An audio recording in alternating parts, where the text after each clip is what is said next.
Air India हमारे पड़ोसी मुल्क भारत की 91 साल पुरानी एयरलाइन है। ये कंपनी रतन टाटा ने 1932 में बनाई थी। तकसीम के बाद हुकूमत ने इस पर कब्जा कर लिया और ये उसे पीआईए की तरह चलाती रही। लेकिन फिर 28 जनवरी 2022 को टाटा ग्रुप ने $2.25 बिलियन में एयर इंडिया दोबारा से खरीद दी और सिर्फ एक साल में यानी 14 फरवरी 2023 को सिविल एविएशन की तारीख का सबसे बड़ा ऐलान कर दिया।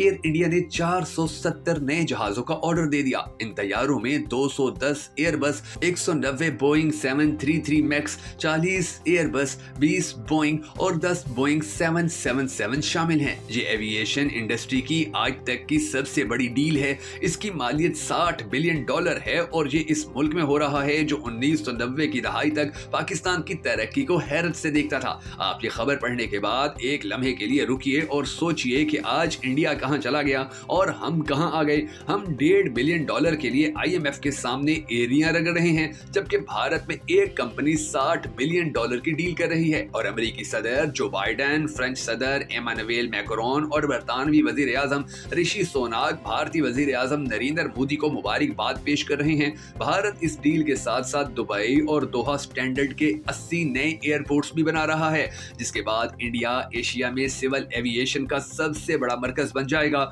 ये चीन को भी पीछे छोड़ देगा। एयर इंडिया से सालाना 7 करोड़ मुसाफिर दुनिया जहान की सैर करेंगे। आप दूसरी बार रुकिए और सोचिए कि क्या हम आज एयर इंडिया को पीआईए के साथ कंपेयर कर सकते हैं, और हम अगर करते हैं तो दोनों में कितना फर्क होगा। अगला सवाल, भारत और हम में क्या फर्क है? क्या ये सच नहीं है कि हमारी जबान, खानों, लिबास, कल्चर और रहन सहन में भी कोई फर्क नहीं? गर्मी, सर्दी, गर्दो गुबार, रवैये, नफरत और मार धाड़ भी एक जैसी है और हम मसाले भी एक जैसे ही इस्तेमाल करते हैं, लेकिन वो आगे दौड़ रहे हैं और हम पीछे। आखिर क्यों? आपके नजदीक हमारे पीछे रह जाने की सबसे बड़ी वजह क्या है? एक बाशऊर पाकिस्तानी होने के नाते कमेंट सेक्शन में वो वजह जरूर लिख दीजिएगा। मैं हूं शकील हैदर और आप देख रहे हैं आपका most favourite channel Bhakkar network videos.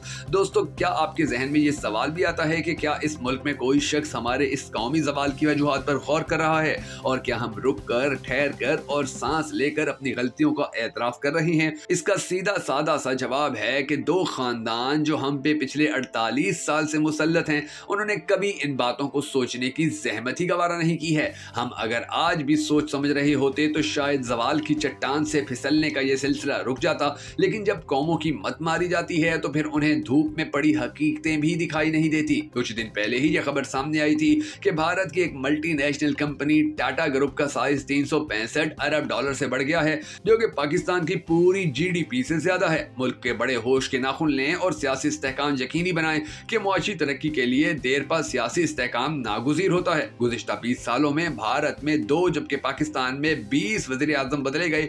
हमारी पस्ती का अंदाजा लगाएं कि भारतीय वज़ीर आज़म नरेंद्र मोदी ने 20 फरवरी को दौरे मकबूजा कश्मीर में 3 खरब 20 अरब और 7 मार्च को दौरे श्रीनगर में ज़राअत और सियाहत की तरक्की के लिए 64 अरब का पैकेज दिया, यानी 3 खरब 84 अरब का पैकेज दिया। जबकि शहबाज शरीफ ने अपने दौरे मुजफ्फराबाद में मुतासरीन हालिया बारिशों में 20 लाख और 7 लाख के चेक्स तकसीम किए। 2023 के दौरान दिल्ली में इंडिया के वजीर आजम नरेंद्र मोदी ने एक तकरीब के दौरान ऐलान किया कि उनकी हुकूमत के तीसरे दौर में इंडिया दुनिया की 3 बड़ी मुईशतों में शामिल हो जाएगा। इंडिया इस वक्त दुनिया की 5वीं बड़ी मुईशत है। ऐसे में अगर मोदी 2024 में होने वाले आम इंतखाबात में जीत कर फिर वजीर आजम बन जाते हैं तो उनकी हुकूमत के पास 2029 तक का वक्त होगा।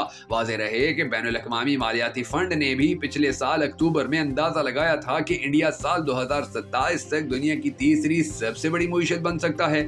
आईएमएफ के साथ साथ आलमी मालियाती फर्म मॉर्गन स्टैनले ने भी पिछले साल अंदाजा लगाया था कि 2027 तक इंडिया अमेरिका और चीन के बाद दुनिया की तीसरी बड़ी मुईशत बन जाएगा। जिस वक्त जापान की मुईशत तीसरे नंबर पर है। मोदी के दौरे हुकूमत में इंडिया की मुईशत दुनिया की 10वीं सबसे बड़ी मुईशत से 5वीं सबसे बड़ी मुईशत बनी। लेकिन सवाल ये है कि इसकी वजह क्या है? किसी भी मुल्क की मुईशत के हुजम का तखमीना उस मुल्क का जीडीपी या तरक्की की शरह को देखकर लगाया जाता है, और पिछले 9 साल में इंडिया के जीडीपी में जबरदस्त इजाफा हुआ है। तहम कांग्रेस के दौरे हुकूमत यानी 2010 में सबसे ज्यादा जीडीपी की शरह नमू 8.5% रिकॉर्ड की गई थी, जबकि आलमी वबा के दौर में दुनिया की तमाम मुईशतों की तरह इंडिया में भी तरक्की के बजाय तनज़्ज़ुली हुई। 2014 और 2023 के दरमियान इंडिया के जीडीपी में कुल 83% इजाफा रिकॉर्ड किया गया है।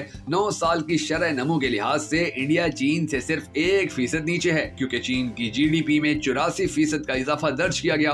दूसरी जानिब इन 9 साल में अमरीकी जीडीपी में शरह नमू 54% रही, लेकिन इन 3 मईशतों को छोड़कर जीडीपी के लिहाज से टॉप 10 ममालिक में शामिल कुछ ममालिक की जीडीपी में शरह नमू में कमी आई है या इजाफा नहीं हुआ। इस दौर में इंडिया 5 ममालिक को पीछे छोड़कर दुनिया की 5वीं बड़ी मईशत बन गया।